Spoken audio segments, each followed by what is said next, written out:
Most anglers only trust their sounder when they're idling along at slower speeds. But here's the truth. If your sounder doesn't read clear while you're traveling fast, you're missing 90% of the ground that actually holds fish. Today I'm going to show you why it's critical to have your sounder dialed in at speed, what you should expect to see, and most importantly, how I use this technique to find brand new wrecks and fishing spots all the time. If you want to go deeper into sounder setup, settings, advanced techniques, I've put everything into my Sounder Secrets course. The link is in the description below. That's where I break it all down step by step. But now let's look into this video, which is why speed is important to finding new spots. When you're exploring new water, you don't have time to idle every single meter. If your sounder reads clean while you're running, you can cover massive ground really fast. That means you can pick up bait schools, contour changes, even wrecks without slowing down. If you can only mark fish at idle speed, say very slowly, you're wasting hours. Think about it. If you're able to look for fish the moment you launch the boat, 6 hours into your session and all the way back to the boat ramp, you are making incredibly efficient use of your time. Not only when you're at your spot, but when you are traveling to, from, and in between spots. Now let's talk about speed, because what you see changes how fast you're running. At 0 to 5 knots, you'll see detail. Fish arches, bait, structure, shadows, everything very clearly. At 5 to 10 knots, you'll still pick up bait schools, bottom hardness, wreck outlines, big structure, but you'll start to lose that crispness of the image. At 10 to 15 knots and even faster, don't expect fine detail, but you should still get a solid bottom line and you'll see the big things, major contour changes, anything that's massive. You'll still pick it up at those quicker speeds. What I want you to remember is this. At speed, you're not chasing a perfect picture. What you're looking for is something clear enough that you can see the bottom and find new spots. That means that your transducer is able to clearly hold the bottom when you are going fast. Here's an example from a recent trip out when I was filming my sounder course actually. You can see the speed in the top left of the screen. It's showing in kilometers per hour, but the important part here is that you can see that the bottom is staying clear. And you can even see when I go over some structure, which in this case was some reef, you can pick up the changes on the sounder. This is what you're looking for. You want to be able to drive at 20, 30 kilometers an hour, 40 kilometers an hour, whatever that is in knots, and still pick up the bottom so you can still find new ground, new spots when you are driving at these faster speeds. Once you see something like this on your sounder, the next step is to save it. Now, that sounds obvious, right? But here's the thing. A lot of anglers get this wrong. Don't just smash the mark button as you drive past. If you do that, you're saving the position of your boat and not the fish. And remember, at speed, those fish are already a long way behind you by the time you press it. So what you want to do is move your cursor, whether you touch the screen or press the button to get there, to exactly where the fish are on the screen and mark that spot. Because that way you're saving the mark on the fish and not where your boat was or is currently. From there, you've now got two options. Circle back straight away and go and have a look. See if there's any fish there. Use your side scanner, drive slower and get more detail. You could have found a wreck.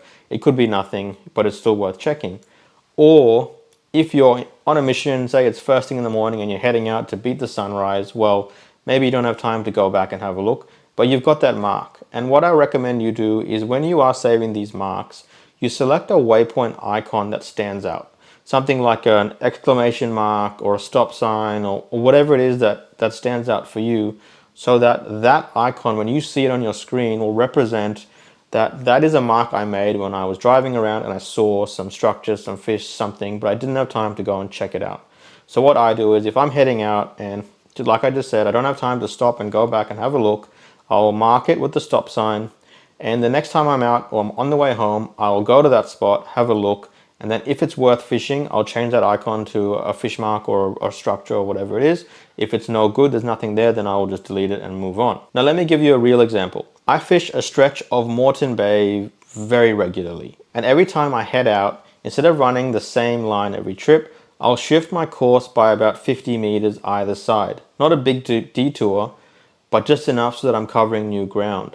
So every time I'm going out and coming back in, I'm going over a different part of the water that I haven't yet covered. Using that technique, I can follow the bottom on my sounder and pick up anything that I haven't yet seen.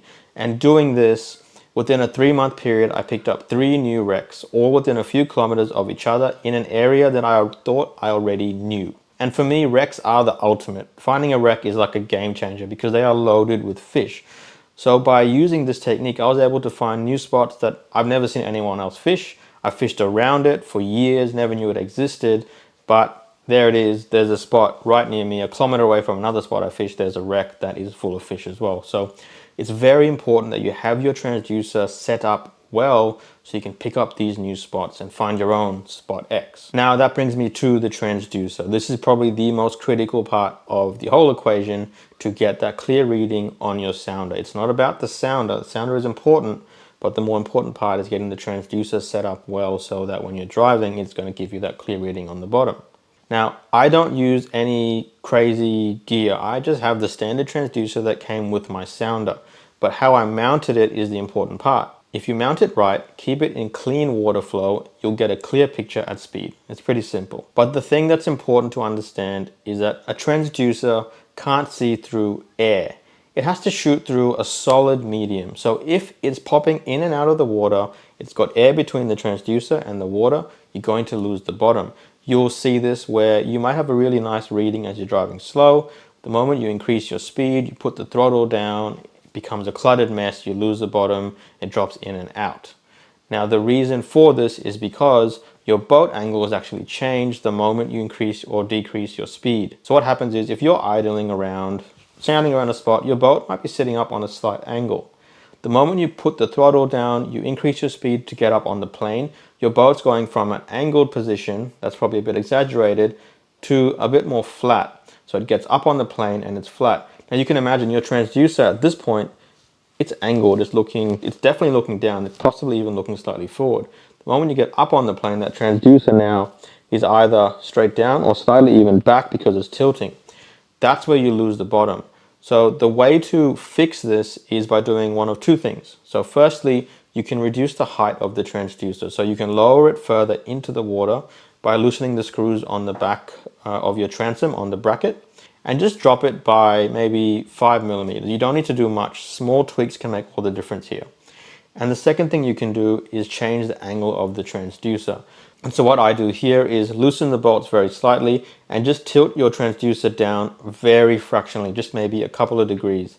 It doesn't need much. What we want to do is make small increments to get that reading perfect. We don't want to move it too much. So it might take a couple of attempts, maybe a couple of trips to get it right, but it is something that is very important to get right. I highly recommend you spend the time. It doesn't take long to adjust it and just get it reading well. It is one of the best tips I can give you to finding new spots and making sure that when you're on the water, you are making the absolute most of your time. The thousands of dollars you spend on your sounder are paying dividends because you're constantly looking for new spots, new structure, new fish. And I have lost count of the amount of times that I've been driving around between spots out in the middle of nowhere and I picked up something on the sounder that's turned out to be a school of bait that's holding lots of fish underneath, a wreck, a random rock bar, even schools of fish. It is so important that you get your transducer to read clearly at speed. So remember, you don't need it to be perfect. You don't need to spend a lot of money on an aftermarket transducer or anything fancy. You just need your transducer mounted correctly and tuned in. And then you need to actually use it while you're running. That's how you find wrecks. That's how you find bait. That's how you find new spots that other people miss. And if you're tired of going to the same old spots, seeing the same people fishing every time, every weekend, this is the perfect way to find new spots. And if you really want to master this, from fine-tuning your settings, mounting tips, finding structure like wrecks and reefs using some even cooler techniques, check out my Sounder Secrets course. I'll pop it in the description. You can have a look. Once your sonar is clear at speed, it will completely change the way you fish. If you found this video helpful, make sure you like and subscribe. We have plenty more videos to help you improve your fishing coming each week. My name is Nabil, and this is My Fishing Coach.